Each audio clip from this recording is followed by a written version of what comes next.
I'm Liliana.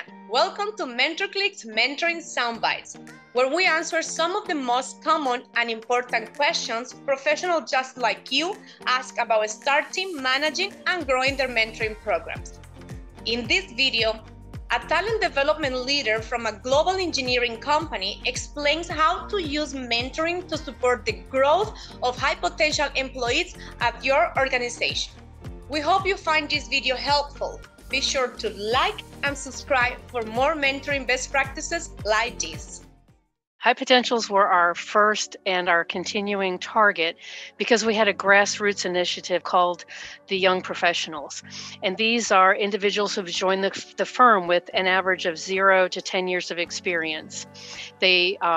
They formed to speak as one voice with our executive leadership, and they set strategic objectives for themselves. And one of the objectives that got the most airtime, if you will, was mentoring. They really wanted to find a way to connect with senior leaders across the company to help accelerate their careers. So really, they did all the heavy lifting for me. Well, again, the Young Professionals made it easy. Once they presented the idea to the leadership, we talked through what was it going to require, and we did some research. And I found that among the senior leaders, once I started talking about what it would do for the company, of course, it helps with succession planning, progression planning, and it hits all the high notes of what the young professionals were looking for. And then the added piece that in our platform, the mentee takes the lead. So it was kind of like mentors. If you just show up, we're going to do all the work for you and make it as easy as possible for you to say yes to us. And one of the key aspects of a mentoring relationship is the confidentiality. Your mentor is not only somebody that's going to help guide your career, but you have permission to speak freely and share your biggest concern. It made sense for me to promote it as a virtual platform. And I honestly believe that that's how we got such great participation, because they had an opportunity to speak confidentially with a leader.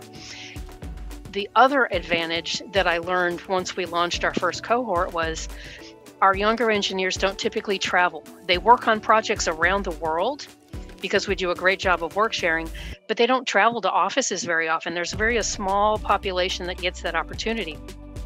So what it offered them was an opportunity to see and hear what it's like in another office. Our individual offices are kind of like a franchise.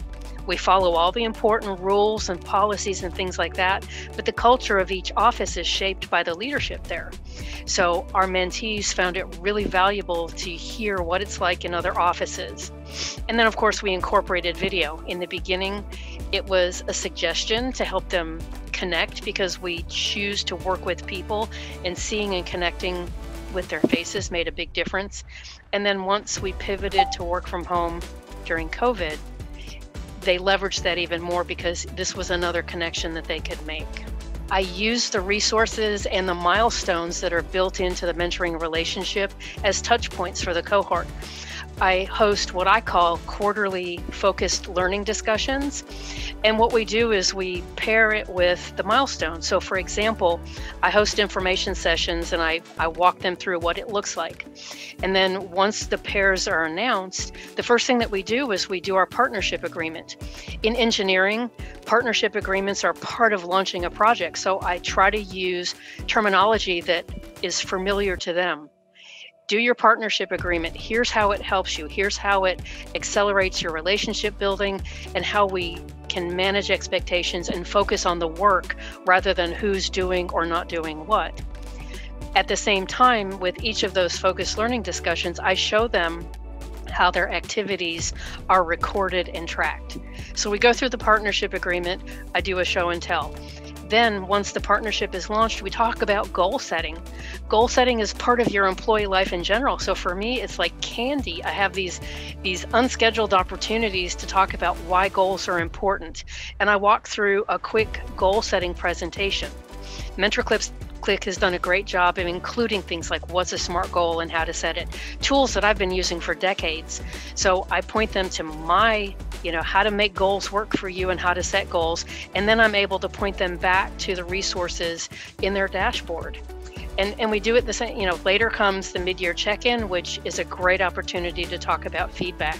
I've got my own Make Feedback Work for You presentation, but I also leverage the resources in the back office.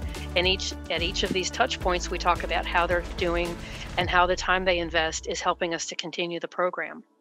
What challenges do you face identifying and supporting your high potential employees? Let us know in the comments below. Every organization has high potential employees actively seeking growth opportunities.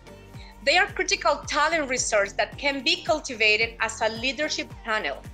Mentoring programs simplify the process by connecting with existing leaders and allowing them to have first-hand experience in leadership skill development.